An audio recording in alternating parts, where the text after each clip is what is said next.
नमस्कार दोस्तों, मैं हूं संजय कथुरिया, प्रोफेसर बड़ा बिजनेस प्राइवेट लिमिटेड। और आज जिस कोर्स के बारे में आपको बताने वाला हूं वो एक पाथ ब्रेकिंग कोर्स है। उसका नाम है फंड रेजिंग। जी हां, देखिए, कोई भी जब स्टार्टअप चालू होता है या कोई भी मिड साइज कंपनी भी हो जाती है, उसके लिए फंड रेजिंग बहुत इंपॉर्टेंट होती है। तो फंड रेजिंग जो होती है वो दो तरीके से हो सकती है। पहला, आप उधार ले सकते हैं। दूसरा, आप जो है कंपनी के शेयर्स बेच के शेयर्स के अगेंस्ट पैसे ले सकते हैं। तो आप कौन से तरीके से जाना चाहेंगे, ये आपको ध्यान रखना है। तो इस कोर्स में हमने बताया कि अगर आप शेयर्स बेच के पैसा रेज करना चाहते हैं तो किन किन चीजों का आपको ध्यान रखना है। उसके लिए आपको इन्वेस्टर्स के सामने पिच करना पड़ेगा। देखिए, उधारी में क्या होता है, उधारी तो बड़ी सिंपल है।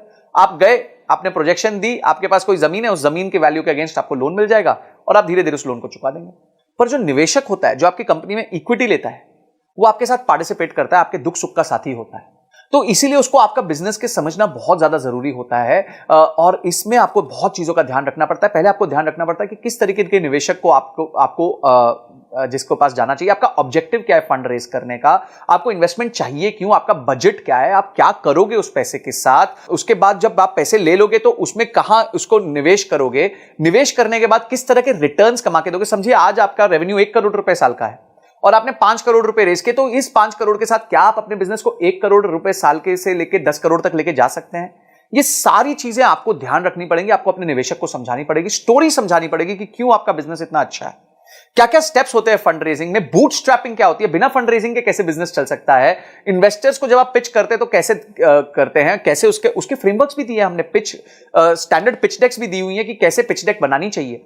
उसके बाद आपके प्रोटोटाइप्स क्या होते हैं पिचिंग के, आपके टर्म शीट क्या होती है, ड्यू डिलिजेंस क्या होता है जब लोग आपके बिजनेस को आके समझते हैं। उसके बाद किस तरीके का पेपर वर्क होता है, आपका शेयर होल्डर एग्रीमेंट क्या होता है, शेयर सब्सक्रिप्शन एग्रीमेंट क्या होता है, कंपनी की वैल्यू कैसे तय की जाती है कि भाई ये कंपनी 100 रुपए की है कि 200 रुपए की है।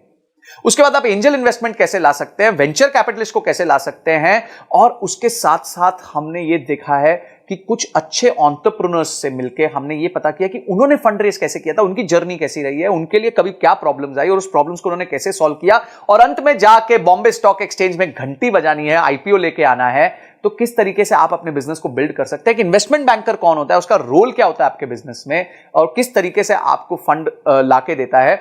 आप उसके बाद इन्वेस्टर रिलेशंस कैसे मैनेज करते हैं, जब निवेशक बोर्ड पे आ जाता है उसके साथ कैसे अपना आप रिलेशन मैनेज करेंगे। ऐसी 32 पावरफुल वीडियोस हमने बनाई हैं जिसमें case studies, examples, real life cases हमने लिए हैं, जिसको आप यूज करके फंड रेजिंग कर सकते हैं। तो बाप रे, इतना सुनने के बाद ही आपको मन करना चाहिए कि मैं इस कोर्स को अनलॉक कर लूं, इमीडिएटली अनलॉक कर लूं और जाके सारे वीडियोस को ध्यान से पढूं, उसको इंप्लीमेंट करूं और उसके बाद उसके रीडिंग मटेरियल्स को पढ़ के उसको और डीप में समझूं। तो ये सारी चीजें हमारे एक ही कोर्स में इतना सब आपको मिल जाएगा, इतनी सारी आपकी प्रॉब्लम सॉल्व हो जाएंगी। आपका गोल है अगर कि कंपनी के लिए फंड रेज करना है तो आप इस वीडियोस को देख के बहुत अपने आप को इक्विप कर सकते हैं, प्रिपेयर कर सकते हैं। इसके साथ हमने 450 फंड्स की लिस्ट भी दी है जिनको आप अप्रोच कर सकते हैं, उनके फोन नंबर के साथ, उनके किसको आपको अप्रोच करना है उसके साथ। ये सारी चीजें हमने इसके साथ फ्री रिसोर्सेज दिए हुए हैं। तो इमीडिएटली जो है एक्शन लीजिए, क्योंकि एक्शन के बिना कोई परिवर्तन नहीं आएगा, कोई चेंज नहीं आएगा। तो आपने इस वीडियो को देखा, आपने इस कोर्स को अनलॉक किया और आपने ये तय किया कि इस कोर्स को देखने के बाद मैं फंड रेज में और ताकतवर हो जाऊंगा।